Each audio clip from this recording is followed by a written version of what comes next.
roll out the carpet and bring on the Mountaineers.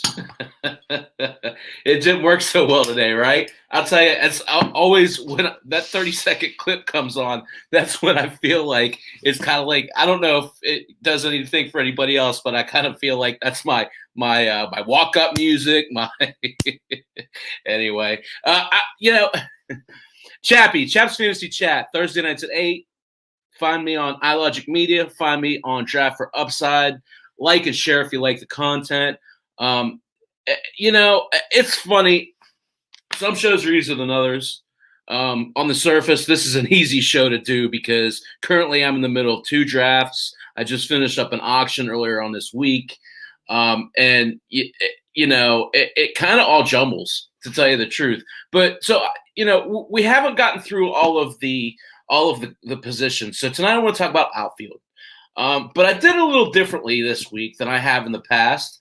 And what I chose to do this week is basically talk about some dilemmas, some real-time draft scenarios that I ran across just in those last couple days, and talk about some of the players I chose and why I chose them.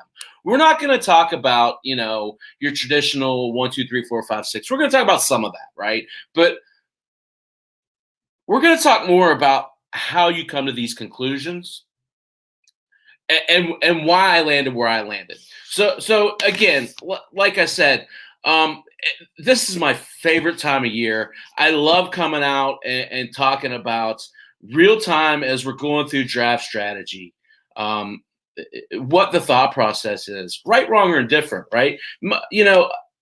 It just goes to show you, though, sometimes all you have to do is really just think outside of the box, and it sets you apart from everyone else. And I'll give you a little instance of what happened to me in my second draft this week. My buddy Dave is running this draft, and they're doing it all offline. And he does a great job. He always does. And I think it's kind of funny that he does this. He puts this list out. He makes this beautiful spreadsheet, puts all kinds of time and effort into it. It's really a grade A class 1 job. But then he doesn't put out your traditional rankings. Let's just put it that way. There's some rigidity to it, but it's I don't know where he gets the list. But so in this first draft I'm in, you have, and it's a perfect example. I say this almost every week. You have these guys that are just going off of a checklist. They're not doing any research behind it, and it shows. It shows. So in this first draft. Again, my buddy Dave puts this spreadsheet together, does a great job. And it just, round after round, these people are going off of this basically dummy sheet. So I guess it's a dynasty rankings. But there's instances where, like, I got just ridiculous value on guys like Moustakas and I bear with me here, Moustakas and Gallo, and just guys that should be going a heck of a lot higher than what they would have, because people are just going and blindly checking off this list that isn't accurate. Okay, but I feel like at this point, even with that, people start to trend. Oh, something's going on here. Let me look and see. Let me go and look at this other publication. So. It's really important that going into the draft what you're working off of. Get a consistency going where you can really start to identify value. Okay, and in my draft, in my home draft, it's been I'll tell you, it's quite the opposite. Rather than getting values, I feel like because I'm at the turn in that draft, I feel like I'm having to reach a lot. And it's because I'm at the turn, right? So when you're at the turn, you're not picking again for 24, 26, whatever it is, however, picks. So you kind of have to get your front end and your back end of that. So it's been an interesting back and forth into how I'm approaching it. In one draft, I'm getting all these values and, really happy about where I'm at with it. It's just about building the right lineup. On this other end, it's almost like you're trying to avoid reaching too much. You're trying to figure out who's going to come back to you with 24 picks. So it's been an interesting contrast putting these two together. I'm not going to go on and on about that, but I do think it bears just making a mention about where you are, who you're drafting with, and what your draft strategy should be based on those things, right? So, you know, that leaves me my first dilemma. And you know, in my home draft, I was fortunate enough to get a random draw of the first overall pick. And normally I don't like drafting first. I would rather draft 12th. That's just me. And I entertain the idea of trading the pick. But the more I started to think about it, the value at the top end of this year's draft in particular is so distanced from that second tier. And I'm not talking about a bunch of players. I'm talking about 4 players. That if you don't trade back into that top 4, you almost have to take that first pick. Because the good thing about that is you get to take who you really feel is the best overall player. It doesn't matter if it's Tatis or if it's Acuna or if it's Soto or if it's Betts. Whoever you value most out of that group, you get the choice of. You don't have to, I love Betts, but he wasn't available, so I had a guy. That's the only scenario where you're ending up with a guy you want. So I'm sitting here all week long. I'm in this dilemma. Acuna or Soto? Those are the 2 that I landed on. Those are the 2 that I really had, no exaggeration, sleepless nights going back and forth on. And you know, both of these guys are special in that, and honestly, Tatis too. Tatis as well. And that they're young. And that there's still room to grow for these 3 players. And they've shown a good amount of consistency early on in their careers to give you that confidence in taking them this high. It kind of separates themselves from guys like, you know, Trey Turner or Trevor Story, or, you know, even I don't necessarily want to take a pitcher in my first round. That's just me. So I like to have that prolific bat. So I keep going back and forth on Acuna and Soto. And I start thinking about it, and really, when it comes down to it, we'll kind of talk about this. You know, just as soon as far back as last year, we're looking at it's Mike Trout and everybody else, right?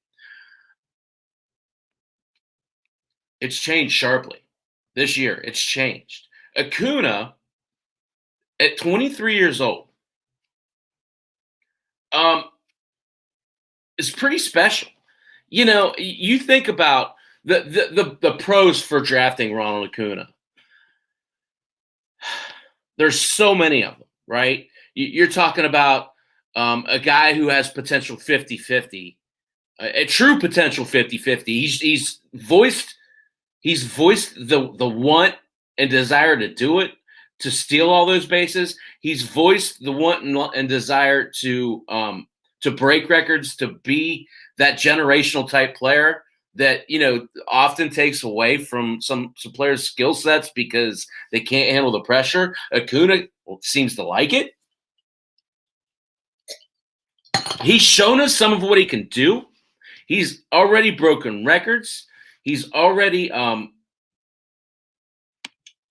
put himself on pace for, you know, really big things in his career, even at this young age of 23 years old. What are some of the things I'm talking about? You know, first off, let's go back to 2019. And I'm not going to bring up a whole lot of last year. In Acuna's case, I try and avoid it. I usually try and, you know, smush those two together because 60 games just isn't a full year. And a lot of these guys, when you look back on it, and they had COVID and you know, kind of kept it to themselves. So Acuna isn't one of those cases that I know of.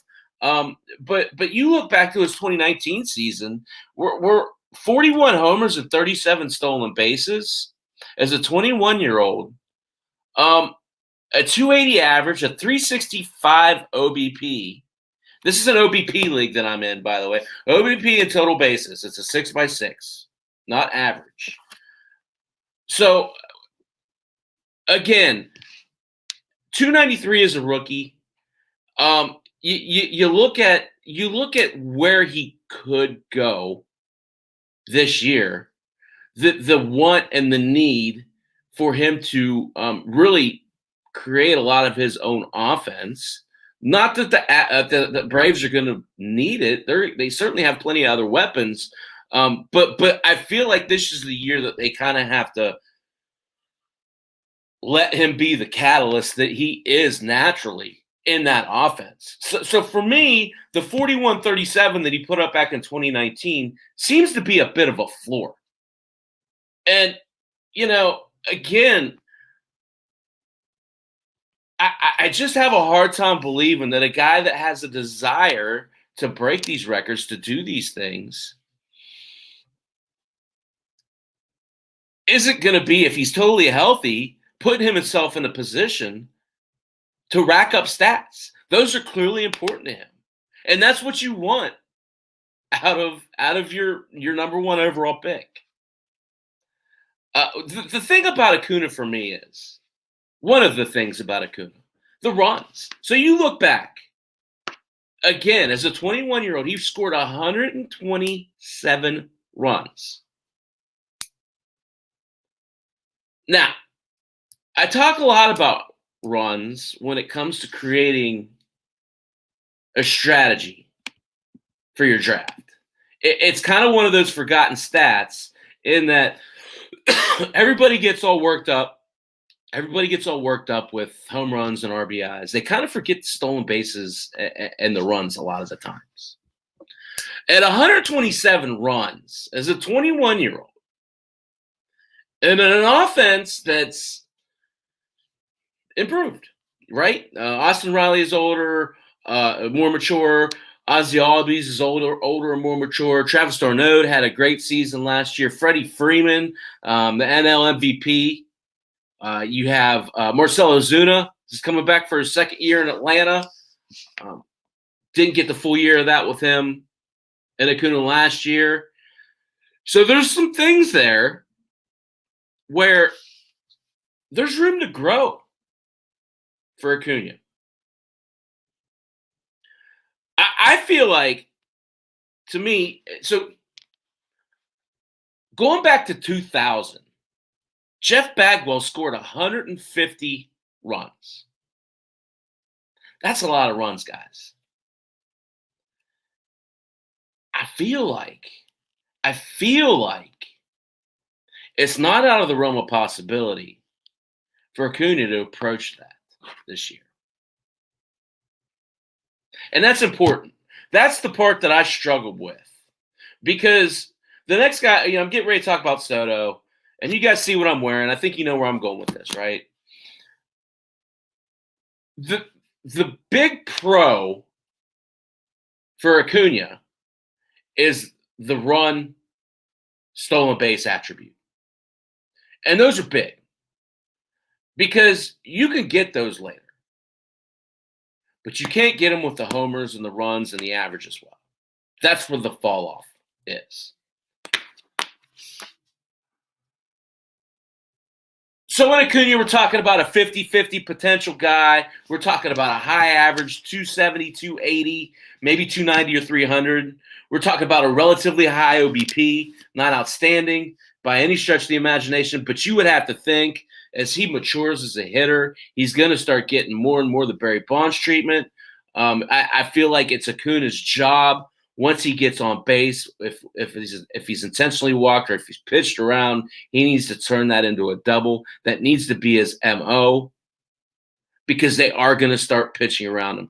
He walked 76 times in 2019, walked 38 last year.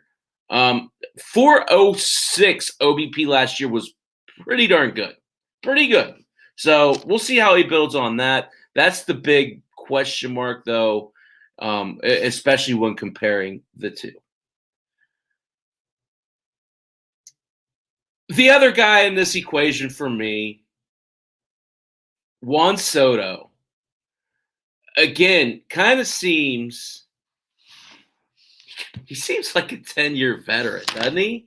He feels like he's been around forever. Guys, he's 21. He's 21 years old. And while it's nice he can go to the club bar after the game now, I think the more important thing is he hits like a 29, 30-year-old in his approach. And,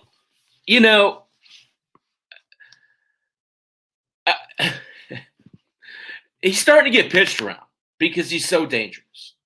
We're talking about a guy, 14 doubles, 13 home runs in 47 games last year. 32 and 34 as a 20-year-old in 2019.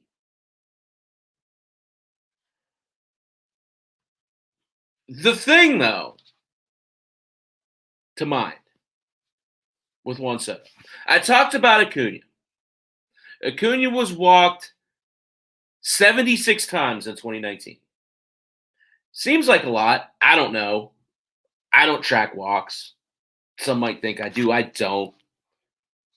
Soto walked 108 times in 2019. Soto led the league last year in batting average, on-base percentage, slugging, OPS, and OPS plus. Now you're going to ask me, what do all those acronyms mean? Pretty good indicators. What I know is, for this experiment, we all know what slugging. Slugging is when people are on base. OPS is the combine of slug and OBP. I don't care about that stuff. All I'm saying is he's a generational type talent as a 21-year-old right now. And as he gets a little older, those doubles are going to start going out of the park more. So his 34 homers in 2019 as a 20-year-old. His 13 homers as a 21-year-old. So 13 times 3 is 39 homers prorated out.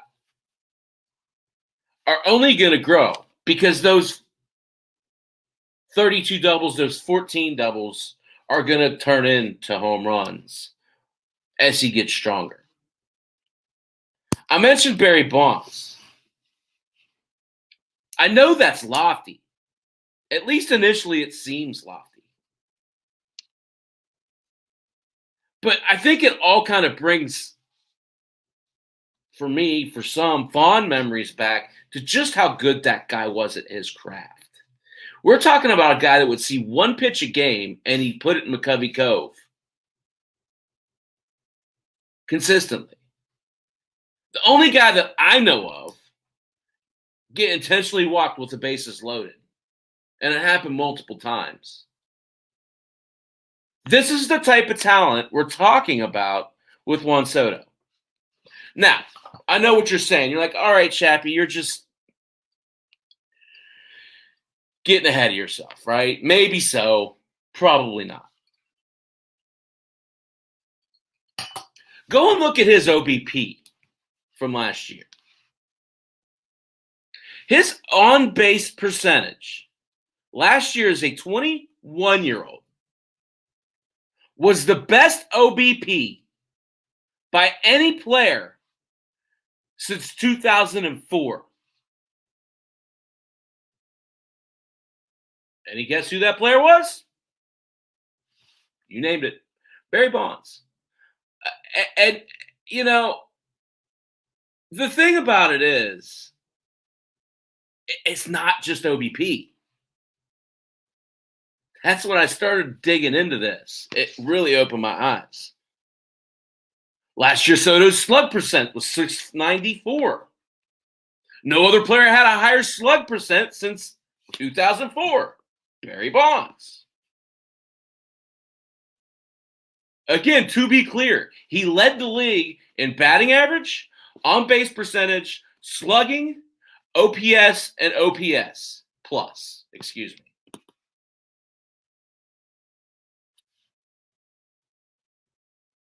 The drawback for Soto is the stolen bases.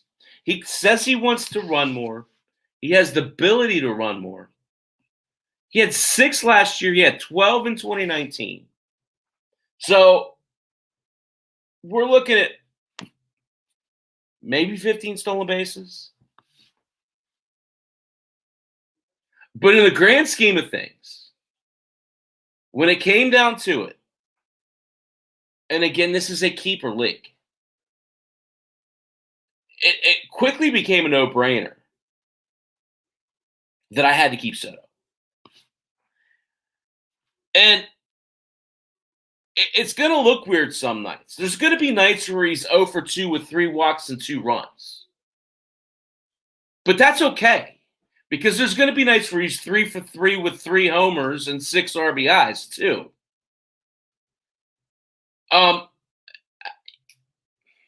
How much power is in Soto's bat? Again, to me, I feel like 50 is pretty reasonable soon, maybe this year. I think a key to that 50 is Josh Bell doing well. Is Kyle Schwarber doing well? Is Victor Robles picking up the pace? The guys around him supporting him and making pitchers pitch to him is going to be key. If he doesn't get pitched to, it's going to be really hard to hit 50 homers. Heck, it's going to be hard to hit 40 homers. The thing about Soto that separates him, for me, from Acuna is his discipline at the plate. And you'll see this, because I'm going to go down through here. We're going to talk about basically the guys I picked and why they project well and why I chose them. But I just don't see a drop-off coming from Soto in terms of, he just doesn't get razzled at the plate. He just doesn't swing at bad pitches. And for a 21-year-old to do that, it really speaks volumes to his mental approach to the game. And those are the types of things that we really want to identify as we're going down through these lists. It's important because this year, more than any other year, these ADPs are all over the place. So many guys are undervalued because they had a bad year last year. There's no context as to what happened to them off the field or, all that sort of thing. It's one of those things where it's really short-sighted the way this has been. So there's opportunity within these rankings. So what I did is I kind of went down through here and separated, the elites, the potential elites, the all-stars, sleeper values. I felt like that was more value added than just going down through a list. I got to tell you guys, I felt like I had to talk about, because I chose him in my first draft of the week. I picked 4th. And I chose Mookie Betts happily. You got to love what he did last year in his first year, changing leagues, changing coasts. changing teams, joining another MVP. That's big. And quite honestly, outperforming Bellinger all year long. Betts is a career 301 hitter. Won the MVP in 2018. Has twice finished runner-up in 2016 and then again last year in his first year in the Dodger uniform. He's averaging 30 homers and 26 stolen bases per 162 games. He has career totals of 155 and 136 homers and stolen bases, which puts him on a pretty good pace for a pretty elusive 300 club. Only 8 players in MLB history have accomplished that feat. Bonds, A-Rod, Willie Mays, Andre Dawson, Carlos Beltran, Bobby Bonds, Reggie Sanders, and Steve Finley. That's it. They've been playing baseball for, 130 years, 104, whatever. 8 players have done that. Betts can get there. The stolen bases he's going to have to pick up a little bit because he's getting older. The home runs he gets easily. Betts was on pace for 48 homers last year and 30 stolen bases. Short season stole him of that. I'm not saying he gets 48 and 30. I don't see why he couldn't get 40 and 25. That's a unique skill set that not a whole lot of other fantasy baseball players bring. I have Betts as my number 3, right behind Acuna, Soto and Acuna. I have Betts above Tatis, personally. I just feel like with him hitting at the top of that, with him hitting at the top of that order, it's going to be really tough, again, from the runs and stolen bases perspective, for him not to gain that value.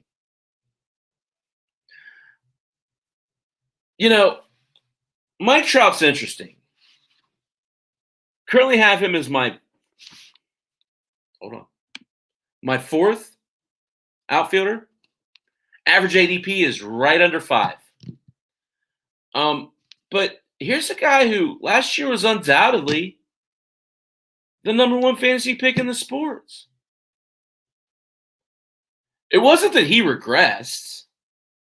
It was more that these other guys kind of graduated in front of him. And in all honesty, the reason why I put Betts in front of Trout is the stolen base factor.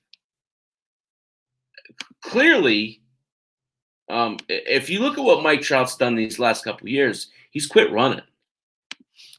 And to me, his other numbers are great. I mean, it's not like he's slipped in production whatsoever. But there's a big difference between his 2018 numbers and his 2020 numbers. Now, I know, why run in a season where it's shortened and there's all these wonky things going on. People are going out sick. Games are getting called off. I get that part of it. But he only had 11 in 2019. That's a sharp drop-off. 39 and 24 look a heck of a lot different than 45 and 11 when you're trying to build up all of your categories. I feel like as Trout gets older, he becomes more of a prolific power hitter and less of a base stealing threat. And the evidence is right in front of us, guys. Yeah, sure, he might run a bunch this year. It could happen. He's not lost the speed.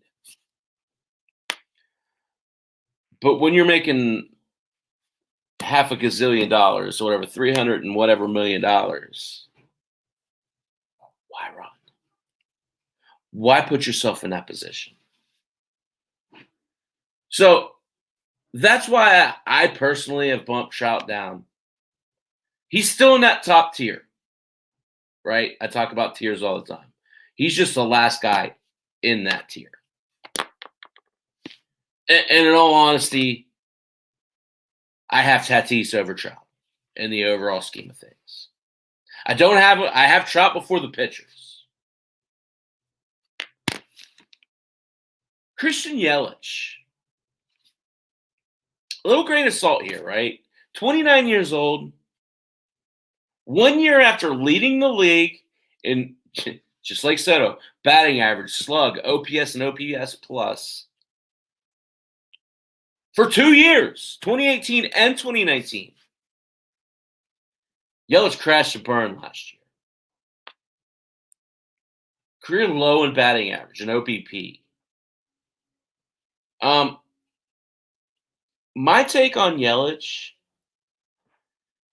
you have to start looking at value. Yes, Soto number one, absolutely. Gabe, welcome.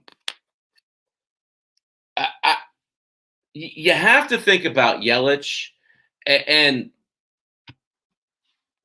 the deciding factors on this is the stolen base. It's more of an anomaly. You're talking about a guy who was a consensus top 5 pick last year. You're not getting him at the end of the first round. You might, in some instances, be able to get him a little later than that. I doubt it. Just because the potential there for him, he's hitting in a great park, probably the best park outside of Colorado. He's got a pretty darn good offense around him. Pretty strong track record. I'm just willing to give this guy a pass on what he did last year. He's 3 for 9 this spring with a double and a homer already. He's worth the risk, guys. 29 years old. I like Bellinger. I'll tell you, just like with Yelich, kind of inconsistent. His is more of an up and down, whereas Yelich has been pretty consistent at the top and then went down. With Bellinger, he is always working on his approach. It's not always been successful. He's always put up homers. He's always put up the counting stats, right? But the average is a concern. If you're talking about a guy that's going to hit you 238 like he did in 2020, he could have the best power and speed numbers in the league. He's still killing you in that category. Now, if you want to talk about the 305, I think it is. I got to look it up. That he hit in 2019, then you're talking about a 305. He hit in 2019. Then you're talking about a first-round pick. Then you're talking about a guy who's worth that 8th or 9th pick. But as it stands now, I'm having a hard time justifying a first-round pick on a guy who, quite frankly, has been inconsistent. I don't see any spring training stats for Bellinger. I don't know that he's not playing. I just don't have it up on Baseball Reference, which is unusual. I feel like with Bellinger, the fact that he's always working on his approach, he's kind of an even odd type of guy with his average. I feel like he's going to have a really good hitting year. Therefore, I'm willing to take a touch of a risk at the end of the first round on a guy like Bellinger. All right. Now it's that time. It's that time to start talking about guys I really like. Chap's Fantasy Chat. Thursday nights at 8. iLogic Media. Draft for Upside. Come back at 10. Randall and I are going to talk a lot of college basketball, but we're going to break down these drafts, what we've been doing, the approach. We're going to talk a little bit about rookies and prospects. And of course, we're going to talk a lot about March Madness. Got a lot going on here. Like I said earlier, the Mountaineers, tough loss today. Not going to be down, not going to gripe about it. Apparently some of the guys on the team are sick. So it might be the best thing for them to get, not COVID sick, flu sick, to get some rest going into the tournament. So join us at 10. We're going to talk a lot about that, okay? I feel like this next group of guys, and I'm not going right, like I said, I'm not going right off a list. I got 4 guys here I want to talk about because I feel like they're important. Kyle Tucker. Ted Tucker. I love that nickname.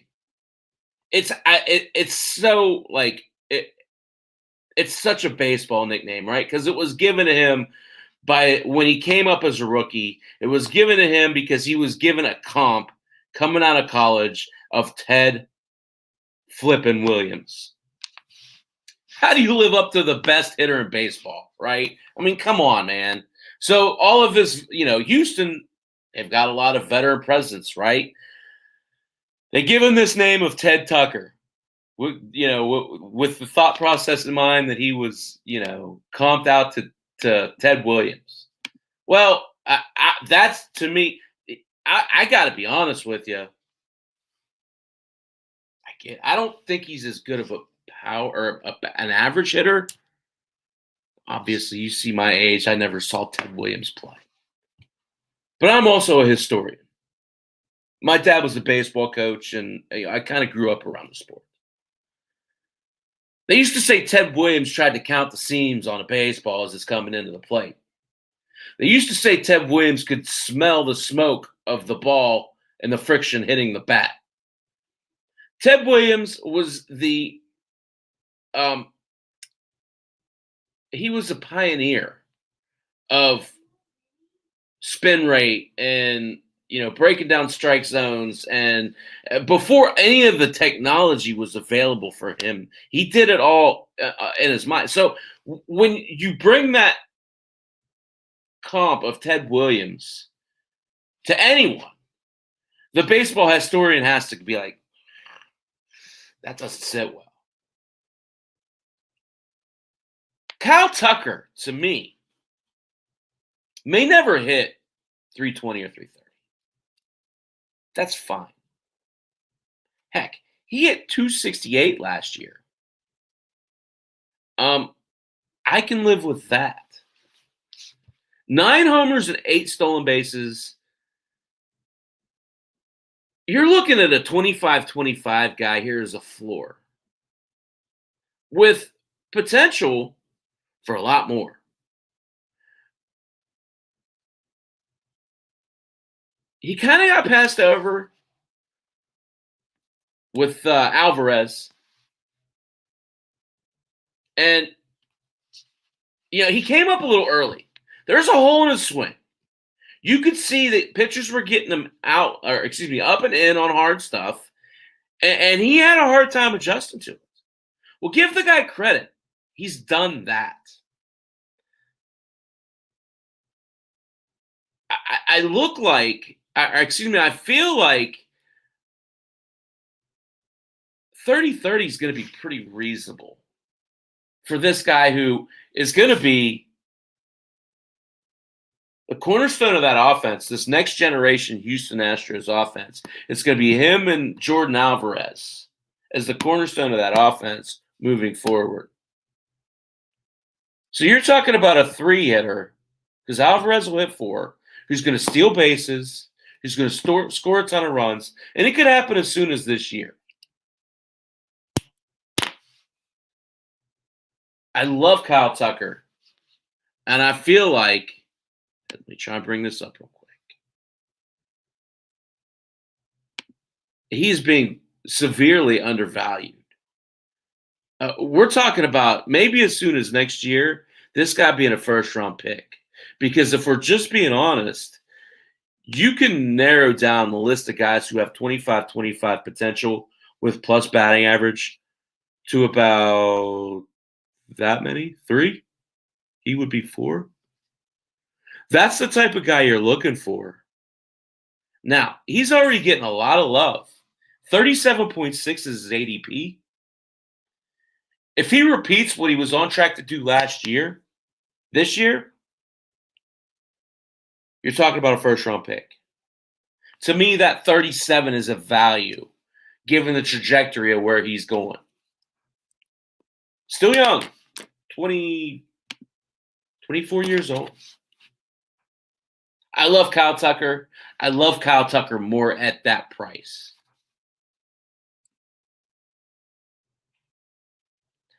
Whit Merrifield. This is a guy, I've liked Whitley for a long time. I got to be honest, initially this year, I was kind of off Merrifield. 31 years old, that's always kind of the indicator, right? But I'm going to give him the benefit of the doubt. He had a hell of a year last year, and I don't see any signs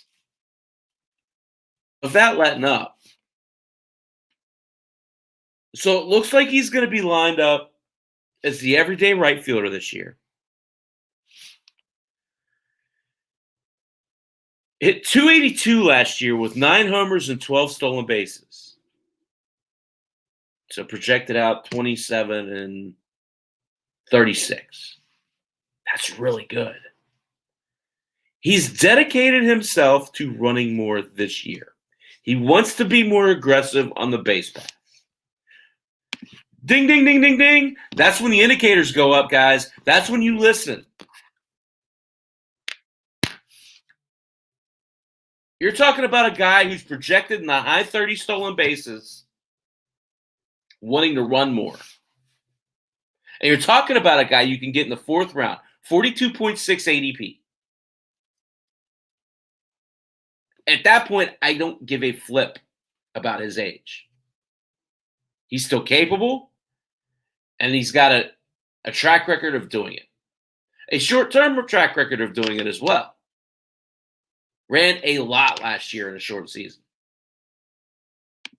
They've added firepower to that offense. Andrew Benintendi, Carlos Santana. They've got a ton of young talent on the doorstep. Gotta love what Witt's got coming up this year.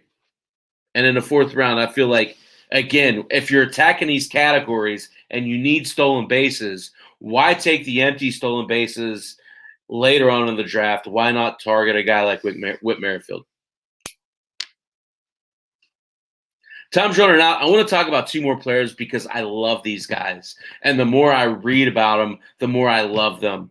And I took both of these players in my home draft. I'm really happy to have them on Chap's Fear and Arrogance. The first guy, Austin Meadows, 26 years old, former Pirate. Saw him play multiple times over here at Victory Field in Indianapolis. Give it away to Chris Archer trade. I won't dwell. So he had COVID last year, fairly well documented. He also had an oblique strain. Really affected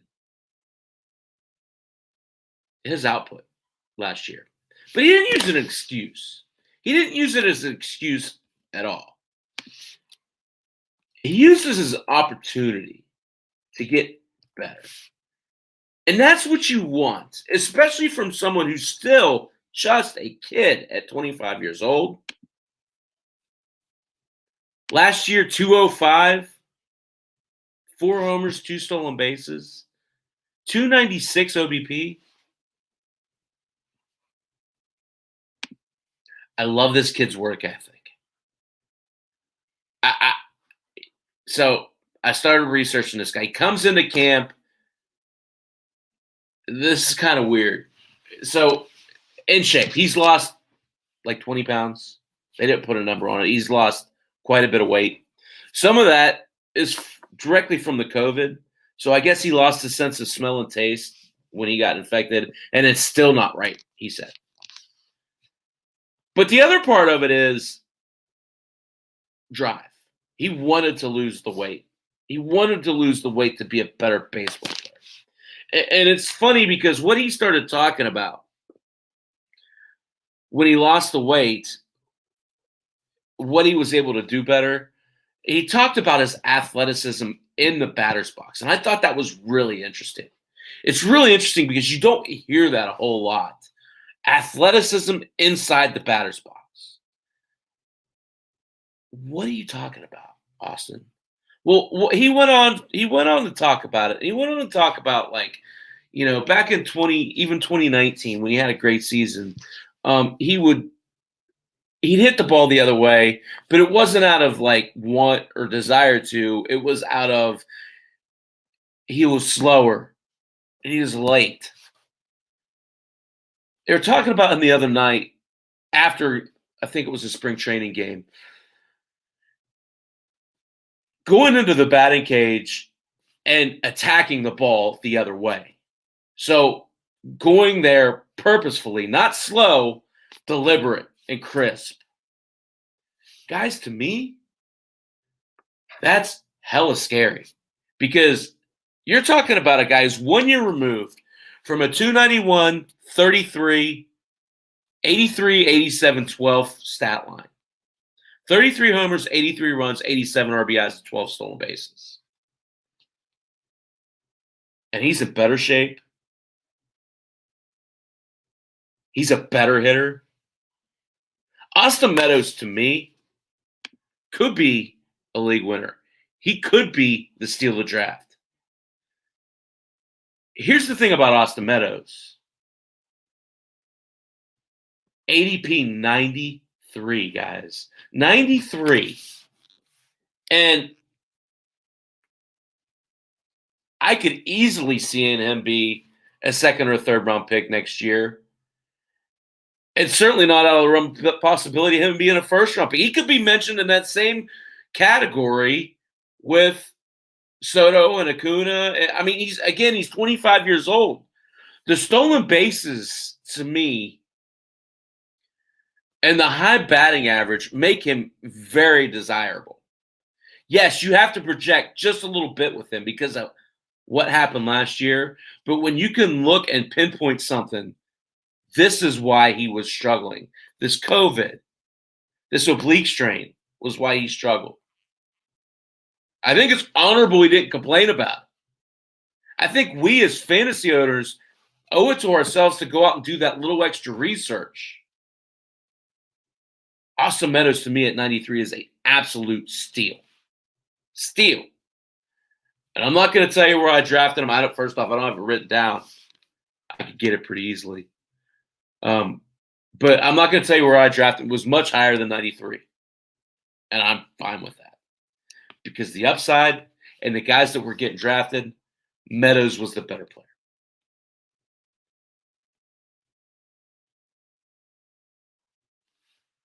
One last guy in particular I want to talk about, and we're going to talk a lot more about this at 10 o'clock. So make sure and come back at 10 o'clock. Join Chappie and RC, The Other Angle. You can find us on iLogic Media. You can find us on Draft for Upside.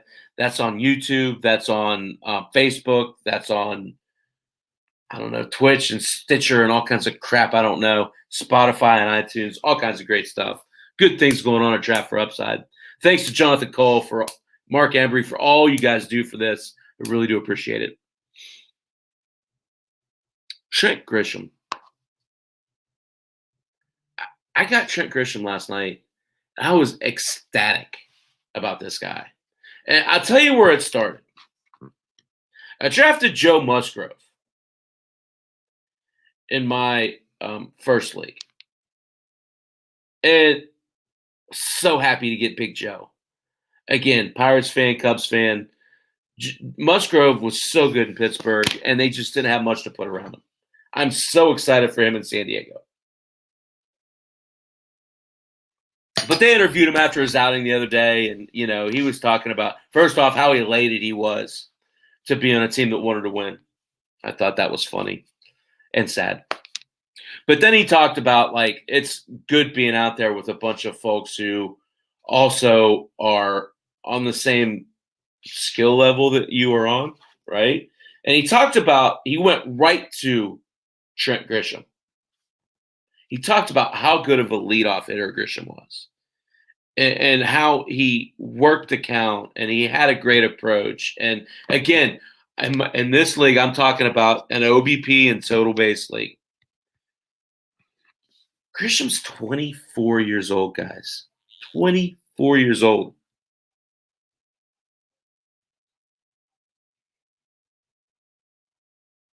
.352 OBP last year. And I guess the other night he was ticked off at an umpire because the umpire called some ball strikes, and he stayed after the game to kind of just talk over what the umpire saw because he was certain that those strikes were balls. So this is a guy who understands the strike zone, understands what he's looking for. And then you throw it, he's a 96th percentile speed, whatever baseball savant calls it, the speed aspect. 96th percentile is Trent Grisham. Hitting a top,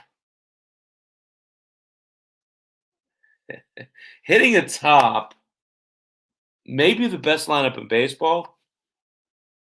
He has 5 walks and 10 at-bats in spring already. 11 spring at-bats. He's got 5 walks already. Trent Grisham this time next year could be a first-round pick. And I don't say that lightly. You're talking about a guy who really is just getting comfortable. I say that, obviously he's already comfortable. A .352 OBP screams, I'm comfortable, even as a 23-year-old.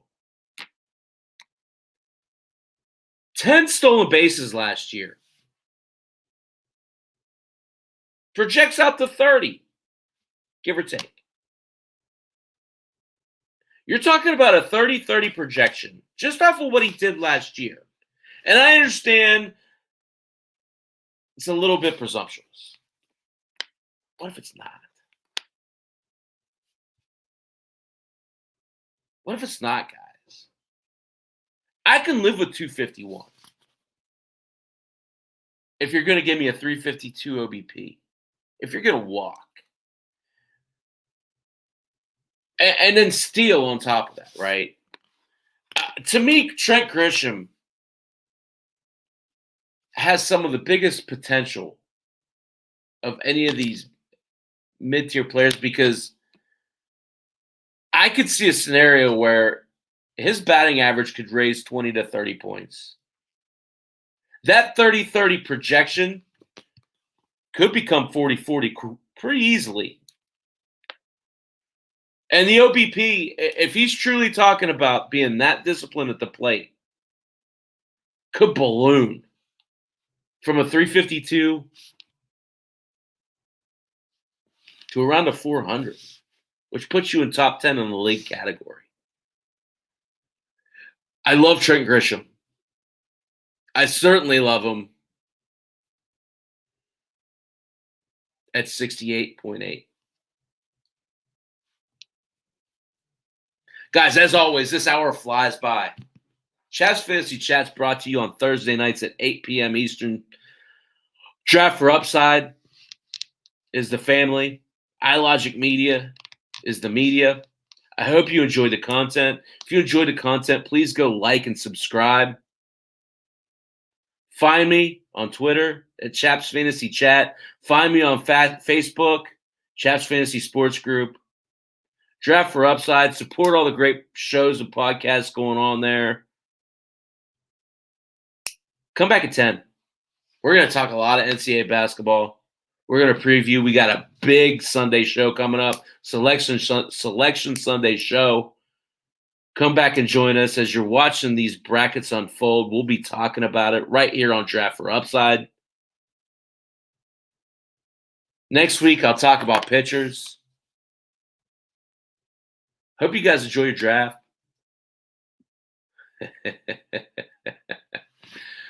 Thanks for your support. See you next Thursday, but come back at 10. Come back at 10. We're going to talk about this draft. Take care, all. Go Mounties.